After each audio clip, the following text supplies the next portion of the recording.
What's going on, everybody? My name is Kazu, and this is part 4 of my vinyl collection. Yeah, so should we get started on it? Let's do it. But first, I'm gonna take a swig of this beer.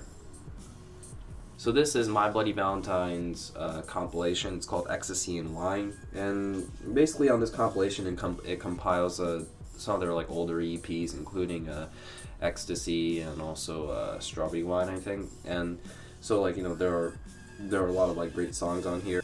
This was released 4 years before Loveless, so like it's not necessarily a shoegaze project, but it was more of a jangle pop. So like it kind of has like a twee sound to it.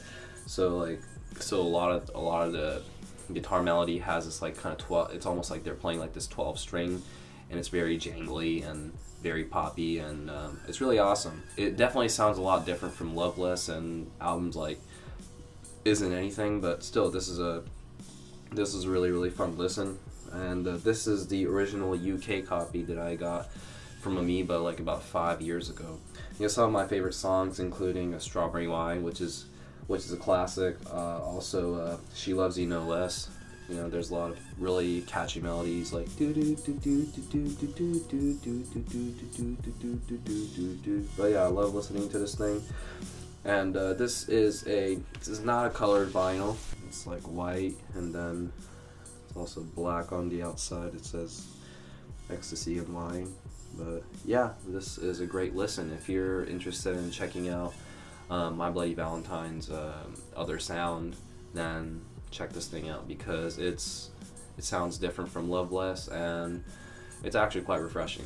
Next up, we got Mitski with the album Puberty 2. Yeah, this is Mitski. She's a really cool songwriter from New York, and like a lot of these songs, it kind of reminisce a bit of like 90s alt rock, but it's really executed in her own way. And a lot of songs like the more known songs are like Fireworks and also Your Best American Girl. I got introduced to her through a friend of mine, and I listened to the album before it. Is called Makeout Creek, which is also a fantastic record. And there are some songs where I think one of the songs, I forgot which one it was, but like she mixes like a little bit of Japanese in there, which I thought was like really cool. But yeah, this is like, I feel like the more upgraded version of that. It sounds a lot more like grand and a lot more powerful, Yeah, and I've seen her show a couple times, and the first time I went to see her, it was with Jason Japanese Breakfast and Mitski at the Constellation Room in Orange County. And it was a really awesome show. I think she did a fantastic performance. Like, her singing was really on point. And one of my favorite part of the show was she all of a sudden did this cover, and she did the cover of Calvin Harris's How Deep Is Your Love, and it sounded really, really amazing. So this is I got this record at the show that I went to, and I think this is the limited edition white vinyl, and it doesn't really specify how many were pressed, but it sounds pretty good. This is what the sheet looks like. You see her right there. She's looking at you.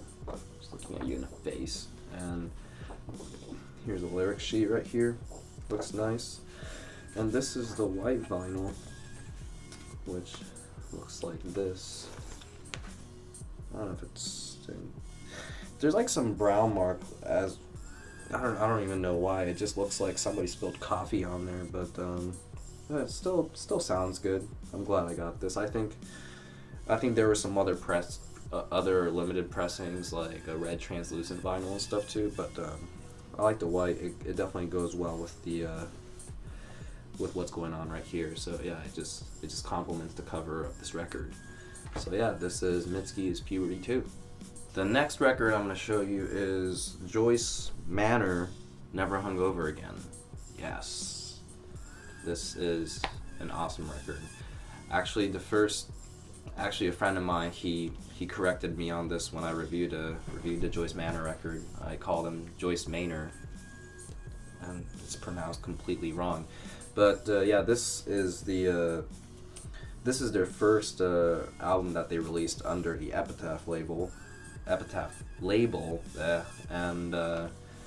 yeah, it's definitely more.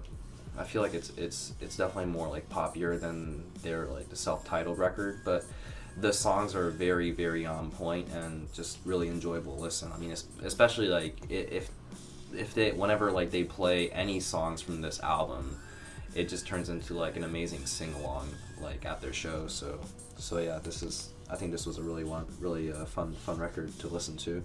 And I got this record at 2014 FYF, I think. Yeah, because this album was released in 2014, and there was an artist signing booth. So I went to go take a visit, and as you can see, it's signed by Barry, Chase, and Matt, and Kurt, who was the drummer at that time, and somebody else is drumming for them right now. But yeah, this is a really awesome record. This was one of the first pressing, so I got the. When I got this, I realized this wasn't like a clear pressing, which is actually pretty rare because only 300 of these were pressed. And here, let me show you what else is in here right now. Here are the credits. It's pretty simple, and you got the lyric sheet right here. And this is what the clear vinyl looks like. Ta-da! You see that? Looks nice, huh? And then on the back, you see a photo right here. So yeah, this is a great record. It's under, I think it was like under 20 minutes or so. So it goes by very, very quickly. Also, another thing that I like about Joyce Manor is that it's not only sing along, but it just has this very nostalgic feel to their music. So that's why I feel like, out of like any emo band that's out there, they have such a great replay value, in my opinion. Plus the record is short too, so like you just feel like you want to like listen to it again and again. It's kind of like listening to the Descendants' Milo Goes to College. That record is under 20 minutes too, but like a lot of the songs are like so memorable and yet gives you this like nostalgic feel. So yeah, I truly enjoy this record, and I'll probably play it sometimes today. So yeah, Joyce Manor, never hungover again. Next record I have is Puberty Ring. This is Shrines.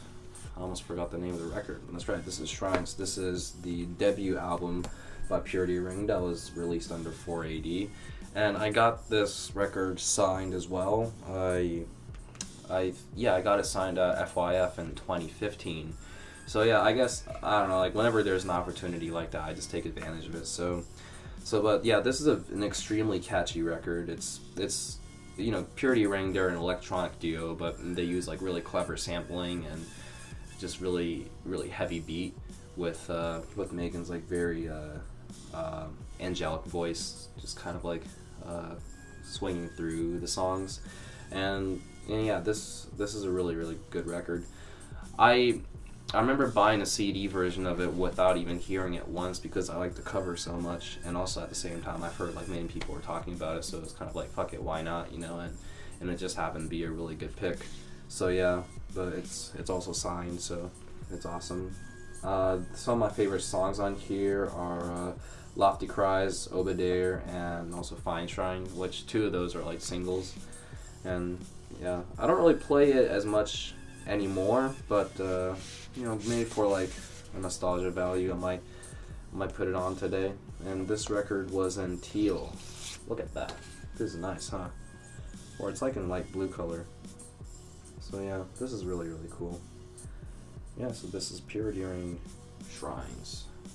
And now the last album that I'm going to show you is completely different from all the ones that I've shown in today's video. I mean, they're all multiple genre, but this is 21 Savage and Metro Boomin's Savage Mode. Now, this is like one of those records like where you just least expect it to be on vinyl because it doesn't necessarily have like an old school aesthetic to it, but just for sake of it, I just thought like, why the fuck not, And I think about 700 pressings 700 pressings of these were made, and this was the Vinyl Me Please exclusive pressing, which is a vinyl subscription program, and I think you pay monthly, and then they send you these like exclusive pressings like on colored vinyls and stuff. So yeah, it's just kind of funny because this is, you know, this is the type of stuff that you'll hear on like SoundCloud, you know, or whatever people consider to be mumble rap. But for some reason, to me, 21 Savage, at first I just couldn't like really stand his music, but then like as I started listening to it more and more, I kind of start to understand his appeal. You know, his rapping style sounds a bit lazy, but his flow, I feel like, is pretty original and just kind of, I don't know, it's just very much out there. And Metro Boomin as a producer, I mean, I think he's a really amazing guy. So yeah, I just got it. And this one is in translucent red vinyl, which totally matches the cover of what this album looks like. So I thought it was pretty. I thought it was really awesome. Ta-da! There you go. If it wasn't like a completely different color, then I don't think I would be getting this shit at all. But yeah, in terms of like the tracks that I really like, I honestly really enjoy like maybe 4 tracks out of all of them on here. Of course, like I'd say like all of side A I really enjoy, you know, like especially No Advance, No Heart, and X, which I would say is like probably like the biggest breakout track of 21 Savage. So yeah, I really enjoy this record. I listened to Issa, which was the record after this, and you know, it has cool songs like Bank Account, but honestly I've been enjoying more of the feature that he's been doing than like some of his own track that he's been like really owning. So yeah, but yeah, I'm glad to like own this on vinyl, and like I sometimes spin it, and it actually sounds pretty good. So yeah, I'm happy with this. But anyway, that ends the part 4 of my vinyl collection. We'll be posting another one pretty soon. So yeah, don't forget to subscribe and like my channel. Thank you very much. My name is Kazu, and I'll see you guys soon. Bye.